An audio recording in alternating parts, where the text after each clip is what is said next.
Delhi assembly ఎన్నికల polling ముగిసింది. సాయంత్రం 5 గంటల వరకు 57.70% పోలింగ్ నమోదైంది. సాయంత్రం 6 గంటలలోపు క్యూ లైన్లలో ఉన్న వారికి ఓటు వేసే అవకాశం కల్పించారు అధికారులు.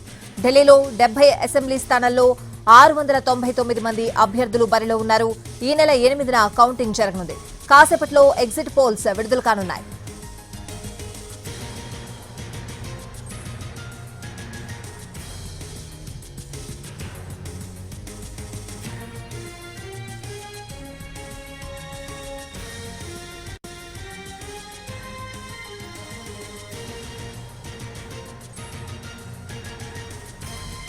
ఢిల్లీ అసెంబ్లీ ఎన్నికల పోలింగ్ ముగిసింది. సాయంత్రం 5 గంటల వరకు 57.70% పోలింగ్ నమోదైంది. సాయంత్రం 6 గంటల లోపు క్యూ లైన్లలో ఉన్న వారికి ఓటు వేసే అవకాశం కల్పించారు అధికారులు.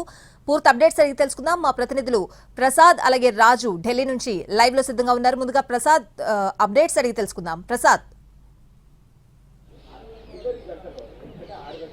సాయంత్రం 6 గంటలు ముగిసే వరకు ఎవరైతే క్యూలో ఉంటారో, పోలింగ్ కేంద్రాల్లో ఉంటారో వారందరూ కూడా ఓటు వేసుకునేందుకు అవకాశం ఉంది. ఆ తర్వాత ఎవరిని కూడా అనుమతించేది లేదు. ప్రధానంగా 70 అసెంబ్లీ స్థానాల్లో దాదాపు 13,766 పోలింగ్ స్టేషన్లతో పాటు 733 అనుబంధంగా కొన్ని చిన్న చిన్న పోలింగ్ కేంద్రాలు కూడా ఏర్పాటు చేయడం జరిగింది. ఆ పోలింగ్ కేంద్రాల్లో పూర్తి స్థాయిలో వెబ్ కాస్టింగ్, సర్వీలెన్స్ టీవీలతో సహా పూర్తిగా మానిటరింగ్ చేశారు.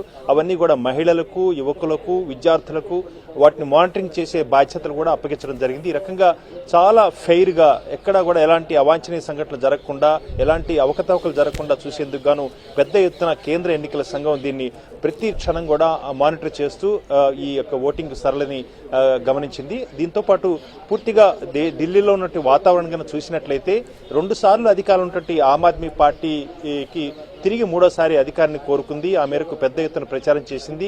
అయితే బీజేపీ కూడా అదే స్థాయిలో పెద్ద ఎత్తున ప్రచారం చేయడంతో పాటు దేశంలో ఉన్నటువంటి అన్ని రాష్ట్రాల నుంచి వచ్చినటువంటి ప్రజాప్రతినిధులు, అదేవిధంగా ప్రజాబలం ఉన్నటువంటి ప్రజలను ఆకర్షించే సత్తా ఉన్నటువంటి నాయకులందరినీ, ఎంపీలను, వాళ్ళందరినీ కూడా రంగంలోకి దించి ఆయా రాష్ట్రాలు, అంటే ఢిల్లీ అంటే దేశ రాజధాని కాబట్టి అనేక రాష్ట్రాల నుంచి ఇక్కడికి వచ్చి స్థిరపడిన వాళ్ళు ఉంటారు. వారందరితో కూడా ఒంటరిగా 1 to 1 కూడా కలిసి వారందరినీ కూడా బీజేపీకి ఓటేయాలని చెప్పి అభ్యర్థించడం జరిగింది. పెద్ద ఎత్తున ప్రచారం కూడా చేయడం జరిగింది బీజేపీ. అయితే ఈ మొత్తం త్రికోణం 3 జాతీయ పార్టీలు పోటీ చేసినటువంటి ఢిల్లీ అసెంబ్లీ ఎన్నికల్లో ప్రధానంగా పోటీ కేంద్రంలో అధికారంలో ఉన్నటువంటి బీజేపీ, అదేవిధంగా రాష్ట్రంలో అధికారంలో ఉన్నటువంటి ఆమ్ ఆద్మీ పార్టీ, ఈ 2 పార్టీల మధ్యనే ప్రధానంగా పోటీ ఉన్నట్టుగా మనం గమనించడానికి ఆస్కారం ఉంది. ప్రధానంగా 10 ఏళ్లుగా అధికారంలో ఉంది. వారంతా కూడా తాము చేసినటువంటి అమలు చేసినటువంటి సంక్షేమ కార్యక్రమాలతో పాటు ఈ ఎన్నికల్లో కూడా పెద్ద ఎత్తున చాలా తాయిలాలు, అదేవిధంగా ఆకర్షించే పథకాలను ప్రకటించడం జరిగింది. ముఖ్యంగా మహిళలు, అదేవిధంగా అల్పాదాయ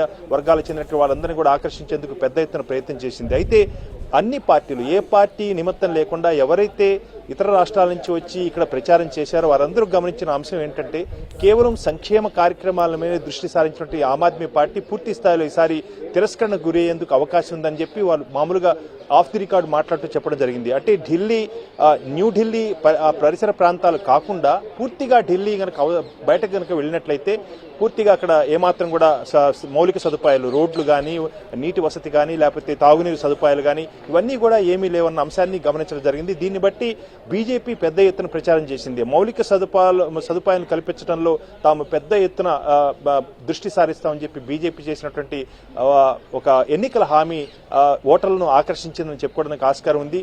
అంటే ఓటింగ్ సరళిని కనుక చూసినట్టయితే బీజేపీ కొద్దిగా మొగ్గు చూపుతున్నట్టుగా కనిపిస్తుంది. అయితే 6:30 గంటల వరకు కూడా ఎలాంటి ఎగ్జిట్ పోలు ప్రకటించరాదని చెప్పి కేంద్ర ఎన్నికల సంఘం ఆదేశాలు జారీ చేసింది. కాబట్టి ప్రస్తుతం ఎగ్జిట్ పోల్ ఫలితాలు మరొక కొద్దిసేపట్లో ఉన్నాయి. సరిగ్గా 6:30 గంటల తర్వాత ప్రతి ఎగ్జిట్ పోల్ ఫలితాలు కూడా వాటి యొక్క ఏ రకంగా ఉందన్న అంశం మనకి తెలిసే అవకాశం ఉంది. పూర్తి స్థాయిలో ఇప్పుడు ఉన్నటువంటి క్షేత్రస్థాయిలో పరిశీలన చూసినట్లయితే మాత్రం ఆమ్ ఆద్మీ పార్టీ, బీజేపీ మధ్య పోటీలో కొద్దిగా బీజేపీ అధికంగా ఆమ్ ఆద్మీ పార్టీపై కొంత మేరకు అత్యధికంగా దాన్ని మెజారిటీ చూపించిందని చెప్పుకోవడానికి ఆస్కారం ఉంది. 8వ తేదీన ఓట్ల లెక్కింపు ఉంటుంది. మొత్తం ఎన్నికల అసెంబ్లీ ఫలితాలు తెలిసే అవకాశం ఉంది. అయినప్పటికీ కూడా ప్రస్తుతం క్షేత్రస్థాయిలో ఉన్నటువంటి పరిశీలన ఈ రకంగా ఉంది. ప్రధానంగా బీజేపీ కూడా అనేక అంశాల్లో కూడా పెద్ద ఎత్తున ప్రచారం చేసింది. మహిళలకు అదేవిధంగా యువతకు ఉద్యోగ అవకాశాలు కల్పించడంలో కానీ దాంతోపాటు మౌలిక సదుపాయాలు ఏమాత్రం కూడా కాలుష్యం రహిత దేశ రాజధానిని ఏర్పాటు చేసేందుకు తాము పెద్ద ఎత్తున 11,000 ఎలక్ట్రిసిటీ బస్సులను కూడా ఏర్పాటు చేస్తాము, ఎక్కడ కూడా డీజిల్తో కానీ పెట్రోల్తో నడిచే వెహికల్ ఉండకుండా చేస్తామన్న అంశాన్ని కూడా ఓటర్స్ను ఆకర్షించని చెప్పుకోవడానికి ఆస్కారం ఉంది. పెద్ద ఎత్తున హర్యానా, పంజాబ్ రైతులు ఈ వ్యవసాయ అంటే పంట వ్యర్థాలను కాల్చిన సందర్భంలో పెద్ద ఎత్తున కాలుష్యం ఇక్కడ ఎక్కువగా ఉంది, వాయు కాలుష్యం.